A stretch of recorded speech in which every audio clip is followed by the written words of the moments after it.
In the headlines, Apapa faction kicks against Edo Court's judgment on suspension of Labour Party chairman Abure. Others. Fleeing bandits around Burnangwari abduct many in Kaduna State. Police begin search as armed robbers cart away Ghana Must Go bags filled with dollars in Ogun State. And on the international scene, 10 people killed in new clashes in southern Chad.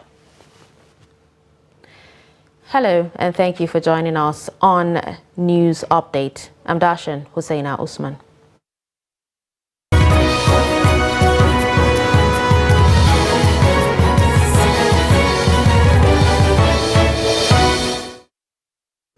And we begin with politics, where the Lamidia Papa faction of the Labour Party has kicked against the decision of an Edo State High Court presided over by Justice Emmanuel Oke Ayamoje, which reportedly restored Julius Abure as substantive national chairman of the party.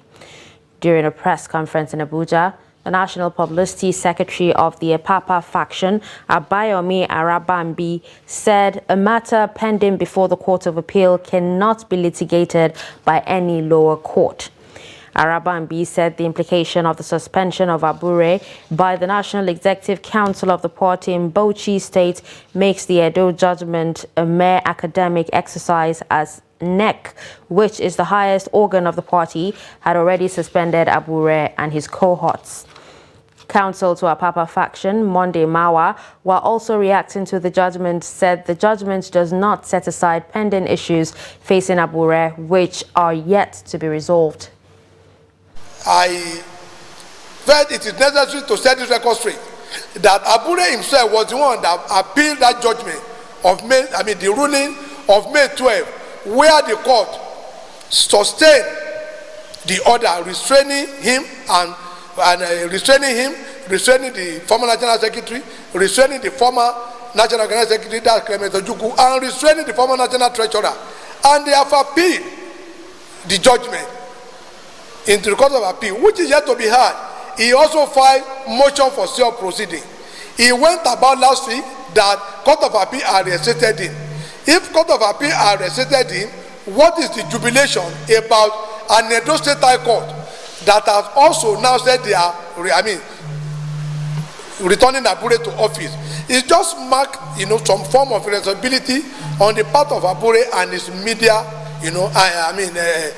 cohort. But we are letting the public know that that matter is pending before Court of Appeal in Abuja, and no junior court can adjudicate over any matter before an higher court. NEC, which is the highest organ of the party, has further suspended him. So his suspension from his word, which was set aside today, is no longer of any moment. Because he now has, it's not like a person having two issues to cross, or two rivers to cross. He has only succeeded in crossing one, and he's celebrating that he has succeeded in crossing everything. Unfortunately, that is where he is, and that is the reason I said I do not see reason why anybody should be celebrating what transpired in Benin today. There is nothing to celebrate. So I think that is the position. So as it stands today, that judgment has only set aside the suspension by his word. Not the restraining order of FCT High Court. That restraining order still remains. And then the suspension of their suspension by NEC still remains. So you can see that the judgment seems not to even make any difference for him. So he still remains suspended and remains restrained. The 2023 elections have been concluded, with aggrieved parties currently in courts to seek redress and legal interpretation based on tenets of the Electoral Act and the Constitution. In this report, Trustee Viz Sagir Ibrahim speaks with Nigerians on the 2023 post-election adjudication and their expectations. The respondents expressed confidence in the judiciary delivering fair judgment, especially with the new 2022 Electoral Act serving as a guideline to further strengthen the process. I will say we hope that the right winner will be declared, even if it is the president-elect, if he's the winner. But I will say going forward, that law needs to be amended again so that when there's an election, all election tribunal petitions should have been solved. It depends. Those who approach the court, they should know that they have to have a valid point to prove their case. If you prove your case, the court will deliver justice. When they don't believe that they deliver justice, it means something is wrong one way along the line with their own side. If they did well in Osun, they will do well in other ones. So I have confidence in the judiciary. This group also held a peaceful demonstration in the capital city, Abuja. Their call is on the Election Petition Tribunal to grant fair hearing to all sides. Dr. Salahuddin Hashim, a public affairs analyst, says Nigerians must put national interest first while believing that justice will prevail in the end. At this point, the national interest must come forward. And then, of course, we must see the position of the judiciary, that they are also major stakeholders, and that there is also a burden on them to be able to ensure that they institutionalize governance in a manner that help us to be able to advance further. Either way, whoever wins in court, of course, still has an opportunity for approaching the higher court to say, look, they want to vacate the judgment of the lower court until they get to the Supreme Court. The 2022 Electoral Act provides that a petitioner intending to challenge an election result must file their petition within 21 days after the declaration of the election result, and an election tribunal has 180 days from the filing date to hear and determine an election petition, as any petition determined outside the 180 days period will be rendered invalid. Sagir Ibrahim, Trust TV News, Abuja. Now moving on to security. Imo State Police Command has placed its men on alert following allegations that the indigenous people of Biafra and its armed affiliate, Eastern Security Network, are planning to disrupt the inauguration of newly elected members of the Imo State House of Assembly. The command, in a statement by the Police Public Relations Officer, ASP Henry Okoye, said the Commissioner of Police, CP Muhammad Ahmed Berde, has ordered adequate deployment of the command's operatives to the entire state. The statement added that CP has mandated area commanders, divisional police officers, and tactical teams commanders under his command and control to use all available assets in embarking on an intelligence-led patrol, round-the-clock visibility policing, and Operation Show of Force, while synergizing with other security agencies, and ensure that the operatives adopt the best professional ethics in delivering a modernized human rights complaint police service.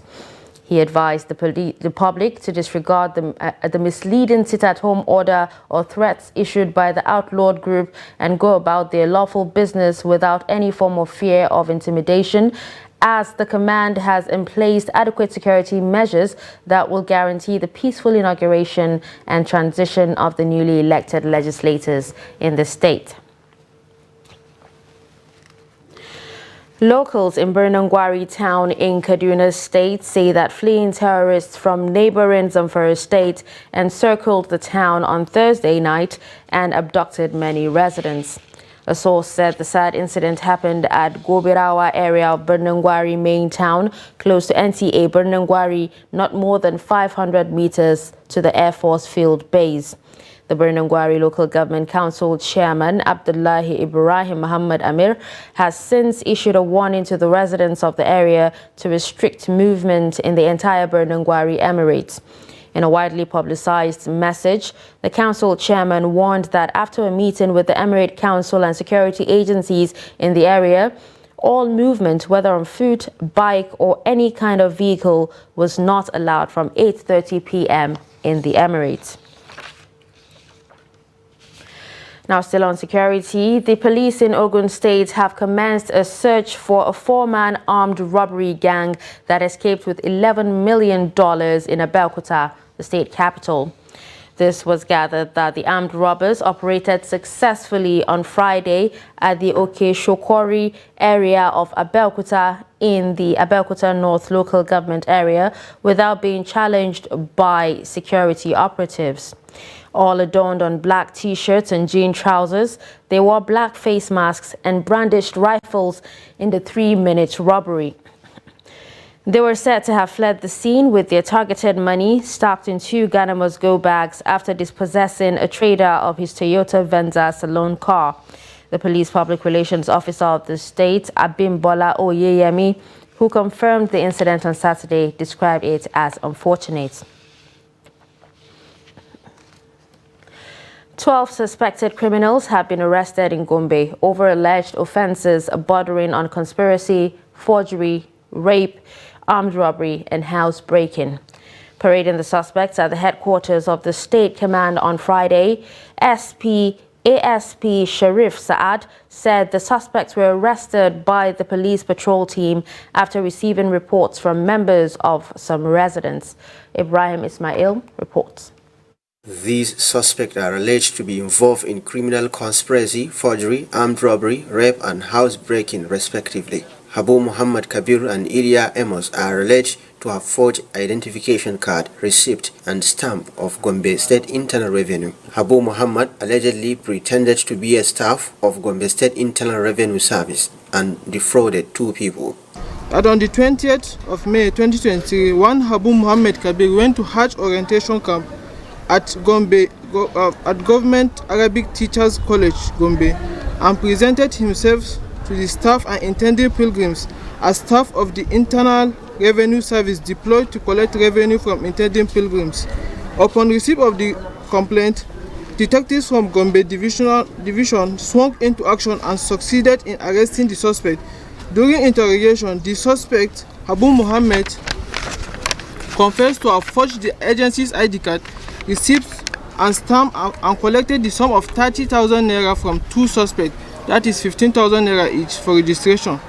The Gombe State Internal Revenue Service battles impersonation coupled with other impediments against its operations. We have been encountering a lot of challenges in this domestic revenue mobilization.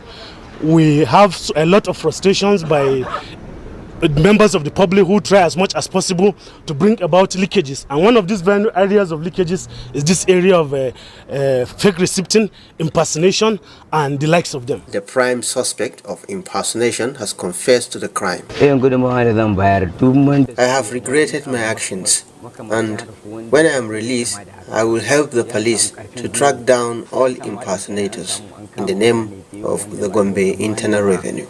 The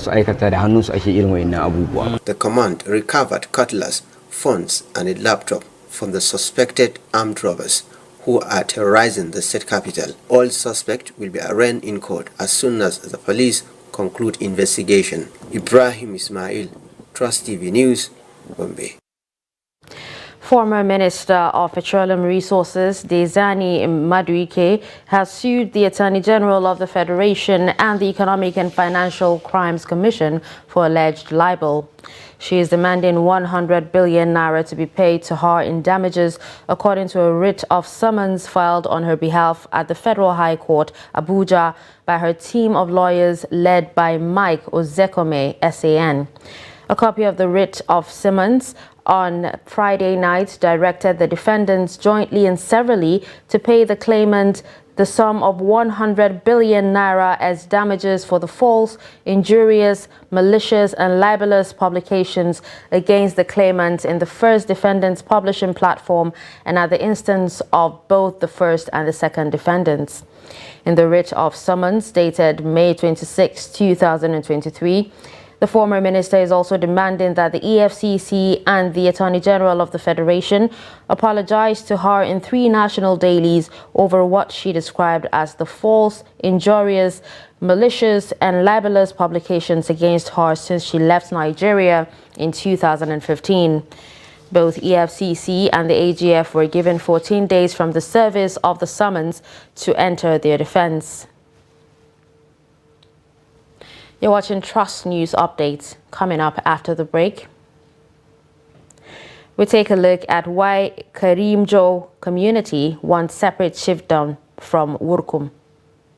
Do stay with us.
Welcome back and thanks for staying with us. If you're just joining us, you're watching Trust News Update, a recap of some of our top stories. We told you that Apapa faction kicks against Edo Court's judgment on suspension of Labour Party Chairman Abu Ray others. We also heard that fleeing bandits around Bernungwari abduct many in Kaduna State. Now moving to more news. Intending pilgrims from Katsina are set for the 2023 Hajj exercise. The intending pilgrims have been vaccinated and received uniforms as well as bags preparatory to their airlift to the Kingdom of Saudi Arabia. Abdullahi Ahmadi reports. Officials of the Pilgrims Welfare Board in Katsina State were seen addressing intending pilgrims in Daura Zone, meant to make the first and second flights.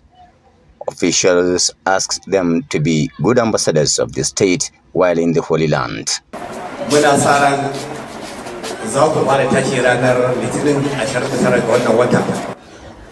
The inaugural flight takes off on the 29th of May 2023. Therefore, I urge you to learn all what Hajj entails for you to have an acceptable pilgrimage. Don't carry anything prohibited in the Holy Land. The board will not take it lightly on anyone found wanting. Kindly help us to maintain the status quo as the best in Nigeria. Similarly, the intending pilgrims were told that the balance of $100 for each intending pilgrims has been deducted from the basic traveling allowance of each intending pilgrim. In view of this, each intending pilgrim from Katsina State is to collect $700 as their BTA instead of $800. The intending pilgrims were also directed to take COVID-19 vaccine, as only those who were vaccinated previously against the disease are exempted. The Holy Land is very strict on vaccinations. As such, for anybody performing this year's pilgrimage must be fully vaccinated. For us, we never relent in ensuring that all our intending pilgrims were vaccinated.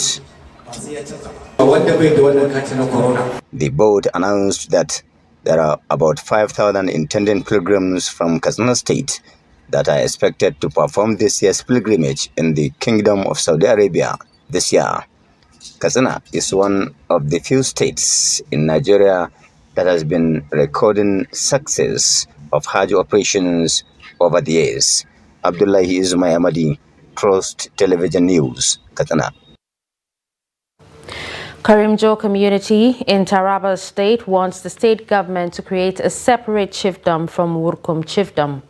The community made the request in Jalingo during a press conference, saying the history of the chiefdom was distorted by the president of Wurkum in Karim Lamido local government area, Wilfred Habuba Kwenchi. The report.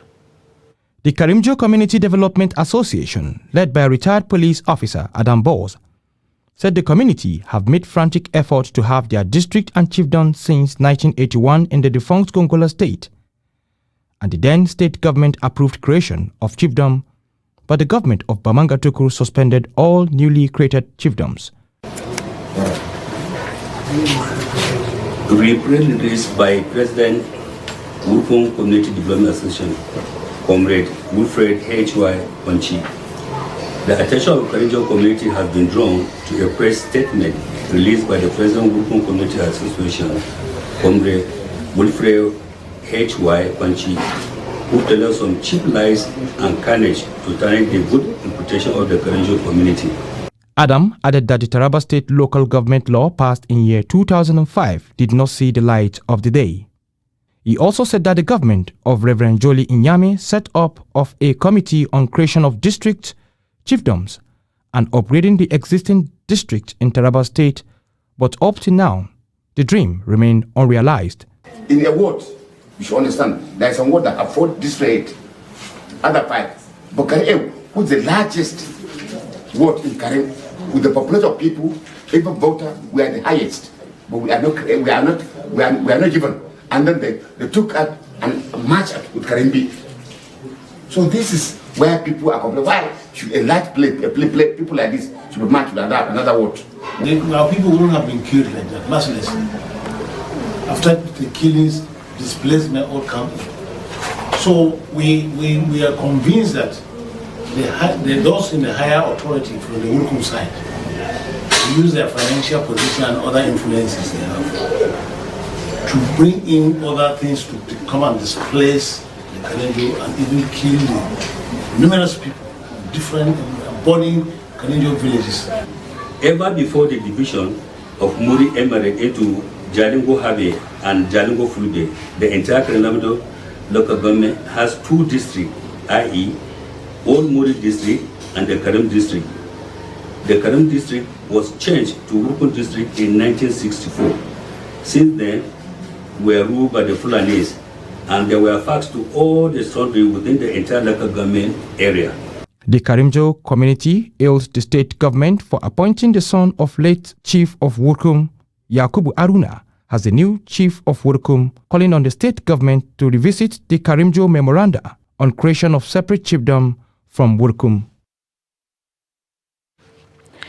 President Muhammadu Buhari has inaugurated some modern aircraft equipment as part of the over 40 projects executed at the Nigeria College of Aviation Technology, Zaria.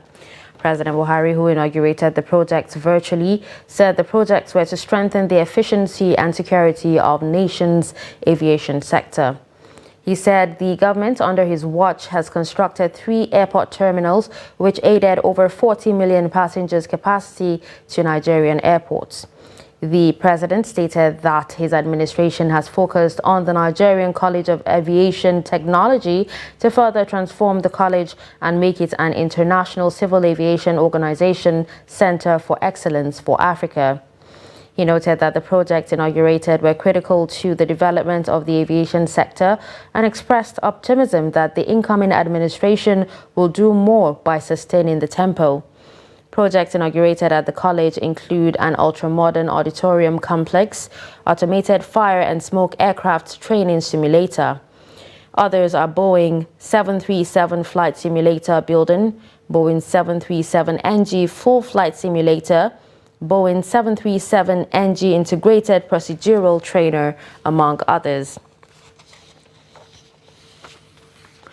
Now on the international scene, clashes between herders and farmers on Saturday killed at least 10 people in southern Chad, a region regularly troubled by such violence.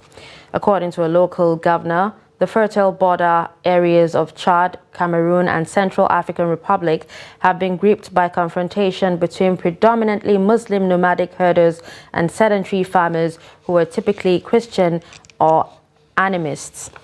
Tensions are historically rooted in rivalry over land. The farmers often accuse the herders of letting their cattle trample their crops and eat them, while the herders say they have the traditional right to graze there. Odum Forteye Amadou, governor of Madul region, told AFP that the latest outbreak of violence occurred on Thursday when a 12-year-old herder took his animals onto a farmer's peanut field, leading to an altercation that left the child dead. His parents then killed 9 farmers in revenge, Amadou said, adding that the incident occurred near the village of Bara II, 600 kilometers southeast of the capital of Jamena. And finally, in sports, Nigeria's Flying Eagles will look to end their far from ideal record against Brazil at the FIFA Under-20 World Cup in La Plata on Saturday. The Flying Eagles have failed to record a win in their previous 5 meetings against the 5-time champions. The West Africans have lost 4 times and drawn only once. Having already qualified for the round of 16, the Nigerian boys need just a point from this game to secure top spot in Group D. Head coach Ladan Bosso acknowledged the Brazilian superiority in past encounters against his side, but insists they are ready to end the barren run. The game billed for Estadio Ciudad de La Plata will kick off at 7 p.m. Nigerian time. And with this, we've come to the end of Trust News Update. Don't forget to follow us across all our social media platforms. I'm Darshan Hussaina Usman. Thanks for watching.